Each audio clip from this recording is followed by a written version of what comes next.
The past year and a half has been a whirlwind for real estate, and the Vallejo market is no exception. In fact, SFGate ranked Vallejo as one of the country's hottest markets 2 separate times last year. So that leaves the question for current Vallejo homeowners. Is now the time to sell and cash out, or did you already miss the seller's market? Today we're going to talk about our hyper-local market, who should take advantage of the current market and sell now, and what homeowners may be able to retain their value through a downward cycle. Let's get started.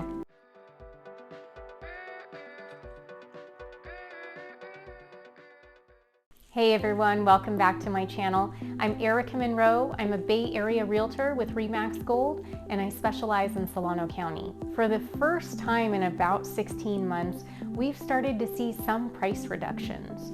Home values have been skyrocketing over the past year and a half, increasing as much as 20%, which is not typical rates for yearly appreciation. Well, how long are these prices going to continue to rise? How do you know when it's the right time to sell? And who should take their chances to see if the values are going to continuously, aggressively increase? With the start of some price reductions, we as a market are being told that we've reached the top of buyers' expectations as well as their affordability. Prior to now, it seemed like sellers could list their home at whatever the last house sold for and still expect to receive $30,000, $40,000, $50,000 above the listing price. Although most homes are still selling very quickly and for above asking, this is the first signal that buyers may be taking back some power as we approach 2022. So who should be selling right now?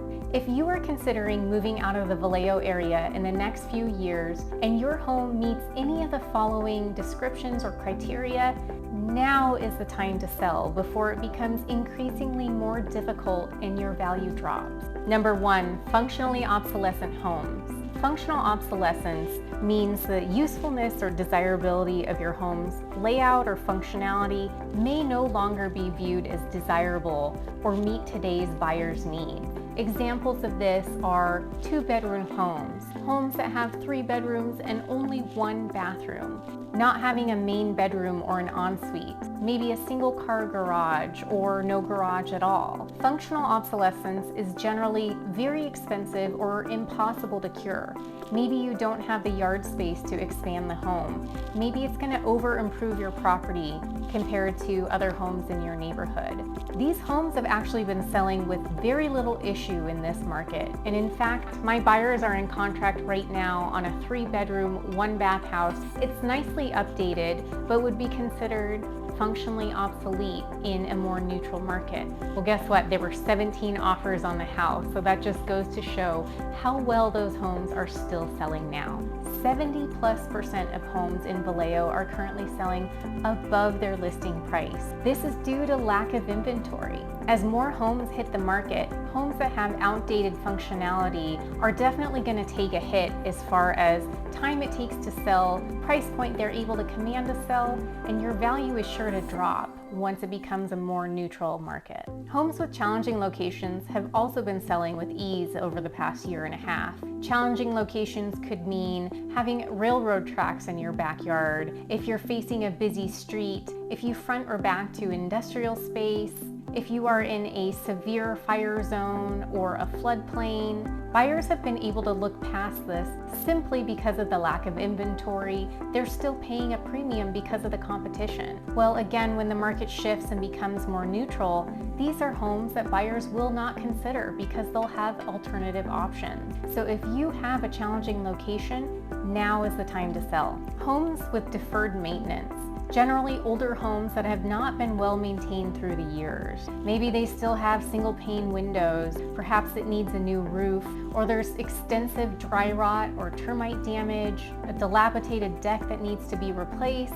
Maybe it's a garage conversion that wasn't done to code and needs some work before it's habitable.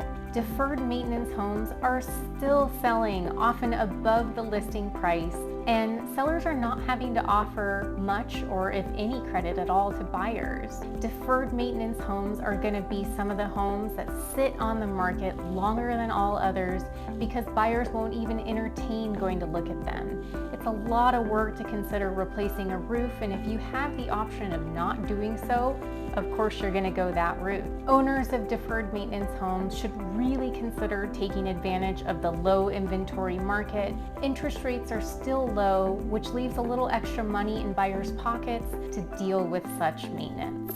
Homes that are over-designed with eclectic or eccentric decor and bright colors are going to have a much harder time selling in a neutral or buyer's market versus now. I can speak from firsthand experience being a buyer years ago when my husband and I purchased our home. I actually refused to see the house, but my husband snuck it into the rotation, and I'm so glad he did.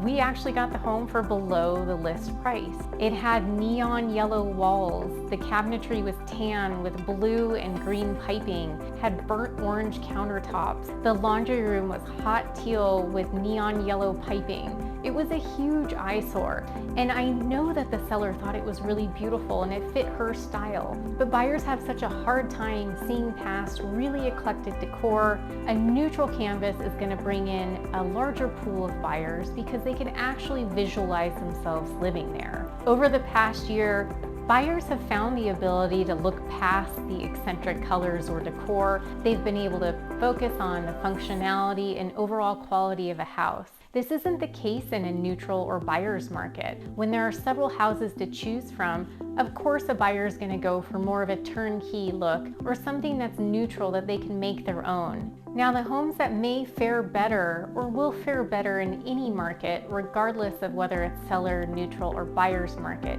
are homes that are turnkey, which means that there's no work needed to be done. The home presents beautifully, it's got gorgeous updates, it's modern, it's functional, it's in a great location. Those homes are always going to fare better regardless of the market. It doesn't mean that they're not going to take a hit with value. The more housing that comes to market, the more negotiation power a buyer has. So all homes may face some variation of value drop, just dependent on how much of a market correction happens.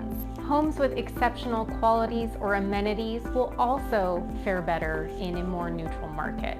So homes that have a beautiful view, homes that have incredible landscaping that really expands your indoor-outdoor livable space. These homes again have a special quality that are going to make them stand out regardless of the market. In today's market, they're going to be able to command the highest possible price point and generally will have multiple offers. In a more neutral market, you may still attract multiple offers. And even in a buyer's market, you may be able to sell your home higher than other homes and at a quicker pace.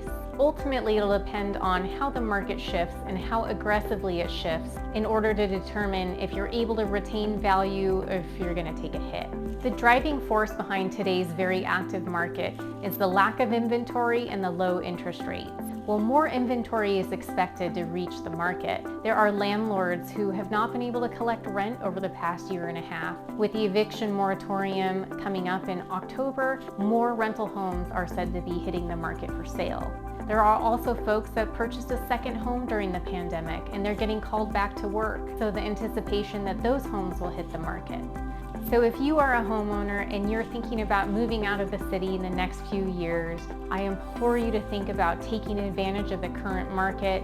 Try to net as much as possible. If you're planning to sell anyway, the likelihood of you walking away with more money now than in the future is very high. As always, thank you so much for watching. If you have any questions, you need a home evaluation or just a consultation, please feel free to reach out to me and make sure you ding that bell so that you're notified when I post my next video.